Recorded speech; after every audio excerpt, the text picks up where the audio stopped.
I'm going to show you some tricks that I've figured out over the years doing refinishing and touching up furniture. This was the first thing I started at 12. It's got a whole bunch of different things in it, but I started refinishing this at 12, sanding it down. My mother shared with me how to do it. Since then, okay, my mother's estate just got dropped off. Since then, I have refinished many things. This actual table here was out weathered. I guess the pieces were all in. It was all in pieces, and it was weathered from an estate or something, and it had moving tags on it, and it was really damaged. It had a walnut finish on it. So I refinished it and learned some lessons with it as well. If your varnish is bubbling when you're shellacking or varnishing the top of it, it's because it's trying too quickly, and it took me a long time and 2 refinishes to finish that out on that table. Anyway, this is the project that I'm working on right now. This was my grandmother's, and my mother had it, and my grandmother was very organized and clean. My mother was until the end of her life, and then she got very hoarding, and it got very damaged. So I just started on this last night, waiting for one of my kids to get home and babysitting jobs. So I was kind of tired, and I would have liked to have finished it in one project, but I'm glad that I didn't, so that I could share with you how to do it. Now, looking at this, I was thinking I was going to have to refinish it, and the veneer is pulled off, so I was thinking I was going to have to refinish the entire thing, mix some putty. Normally what I do when I have something like this is I mix wood putty with the stain of the color that I'm going to stain the item and put that putty in there. So I would mix it with a walnut putty, putty with a walnut stain. You can buy the stained putty already, but it doesn't work very well as it is greasy. Whereas if you just take a normal wood fill, mix it with the stain color you're using on the item as a finish, then you can do it. So what I did first was I washed the whole thing down. Like I said, my mother's house was not the cleanest. I haven't finished washing the fronts on this side. You can see they're kind of got makeup goo on them, and I haven't done the insides. You can see I haven't done there either, but I did this side and washed it and did the tops, and then this side and the front and the side. So what I learned was if I just used this Old English furniture polish just to see how it would look before having to refill it or refinish it. I didn't want to strip the whole thing and sand it. It was really dark. I don't know if you can see that, but it filled the scratches with really dark. And I've had this problem before on things that I've not wanted to refinish the whole thing. That Old English polish is kind of a walnut finish, dark walnut, and so it can leave it really dark. Now, because it was so dark on the back, I thought, I wonder if I can fill in the scratches with a Sharpie, and then, because I do that with my furniture all the time, I'll take a black Sharpie and fill in the scratches on the chairs where the girls' pants bling on them, scratches them and things.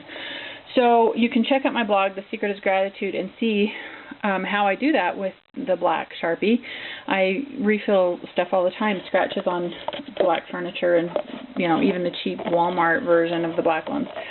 But with this one, since it's walnut, I thought I will try a brown Sharpie. This one is kind of a mahogany color, it's a red, but what it did was it filled in the color underneath, kind of a reddish color, and then when I put the stain over it, it kind of filled it in. So standing back, I've got this, this is like 5 inches from the thing, and you can kind of see it's a little darker, but when you stand back, it looks beautiful. It still has some dings and wear, but like I said, it was my grandmother's, so it's going to have that no matter what you do. But this saved me having to refinish the entire thing. So I just wanted to show you how I do that. So there's lots of different colors of Sharpie, and what I'll do is I'll use it on a part of the product or the furniture that it's not going to show as much. And you have to have a free hand when you're doing this, because you have to wipe the Sharpie off immediately after before it dries. So I'm going to show you. So I'll fill it in, and you can see it's dark, and then I take my finger and I smooth it in, and now that scratch is gone and you can't see where the Sharpie was at all. it's just dark, filled in the void. So now I take it again, and it's kind of dark. I smear it off, and now look, that scratch is pretty much gone. There's a little few more, but let me just do this one. And depending on which way you want the stain to go, because I was trying to push it in to fill the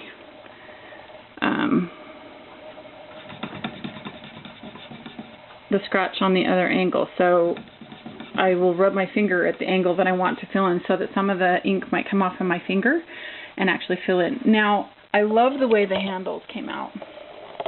They looked just like these other ones. I'll show you. Okay, so they look just like this, and now they look like that. And basically, I just took the Sharpie and I filled in, because they have some varnish on them, but I didn't want to sand them down, and then I just took it and smoothed it in. Okay, so take the Sharpie. Now you have to wipe it off immediately, or it will create a horrible line and you'll never get it off. So you have to have a free hand, and it will leave marks on your finger, but that texture of your finger slides the marker, and look, it's already filling in. So let me be screwed on better, but this is good for the video. So I'll just fill it in where there needs to be some color, and it's not quite done. I will finish it in a minute, but I just want to show you how it will fill it in. And then you take, once you've done all of the scratches, I wouldn't do, the little teeny scratches. Those finer ones will be wonderful with the Old English furniture polish. They'll fill in just fine. But these big veneer peel-offs, they will look better with this than they will with the Old English, because if you do it with the Old English, they actually go darker. This will keep it from going too dark. You can see already it's dark, but it's not walnut dark. Okay, so I'm just going to fill it in, smooth it out so there's no Sharpie lines. And you can see already it's looking better.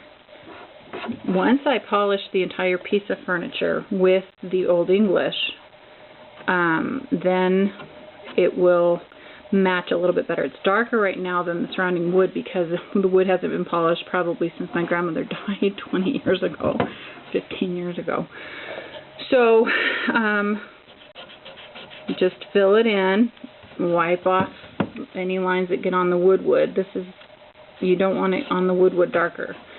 So you're just filling it in with the color Sharpie that's closest to the color you need. Now, I've used Sharpie on my trailer to fill in where the vinyl has come off or cracked, and it looks great. You can check that out. Look at thesecretisgratitude.com and or my video channel, my YouTube channel, The Secret is Gratitude, and type in, on the search, type in trailer vinyl, and up will come the videos and pictures of me fixing the vinyl on the trailer. And then you can also see how I polished it up. But Sharpies are wonderful for furniture fixing up, scratches. I use them all the time on black painted furniture especially. Okay, so now looking at that from here, you can kind of see there's a different color. But once I put that Old English furniture polish on, it's going to make that better. Now, I don't want to do any more on this because I haven't actually finished washing it. A lot of this probably will come off, especially this makeup goo that this was where she had her makeup in her vanity. She would do it here. So I'm going to finish that. Also, I did it on the corners and on the top. Now, this one is a little bit beat. She had her fingernail polish up here, so there's a lot of fingernail polish stuff I couldn't get off, and I didn't want to use a remover because it would take the veneer off or the varnish off. So I just used it where I could on the scratches, but from far away that looks beautiful, and it just shows wear, and it kind of makes me chuckle that my mother would paint her fingernails on a wood thing. But you know, you can't really see unless you're looking closely. I mean, I have to get pretty close for you to see that veneer missing and that it's been painted in. So I just wanted to share that with you. It was a little long of an explanation, but you can see clearly the difference where I've already filled in on that bottom drawer where that veneer is already filled in. You can see where I haven't on the right, but you can't see from here. I'm maybe 3 feet away, if that, from the dresser, and you can't tell. And the middle knob looks better, and I haven't even quite finished it, but you can see clearly how it finishes it off and makes it look pretty. So hopefully I've shared something with you today. Use a cotton cloth when you're using the Old English furniture polish. It will get on your hands. Just expect that. And so this is from last night. It still has some on it. So you can see how it shines it up and it just fills in the dings already. So I did wash the top of this, but I hadn't washed the rest of it. So I wanted to give you a good indication of. So this is just leftovers. If I put actual polish on it, it would fill in those where the varnish is missing and fill it in a little bit better. But you could refinish the whole thing if you wanted, but I don't have time in my life right now. You can see I have lots of projects. Each of the girls got some cool project. This is something I'd never seen before. It's a radio table, and the plug comes out right there. Isn't that cool? Underneath there's a speaker. Anyway, the front side on the other side pulls open and there's a radio inside, so it's pretty cool. Anyway, just wanted to share with you that cool tip about the Sharpie, and check out my blog, The Secret is Gratitude, and I'll post pictures of me doing it before and after so you can see a little bit more in detail. Feel free to ask any questions on either my blog or YouTube channel if you have any questions. Thank you for watching.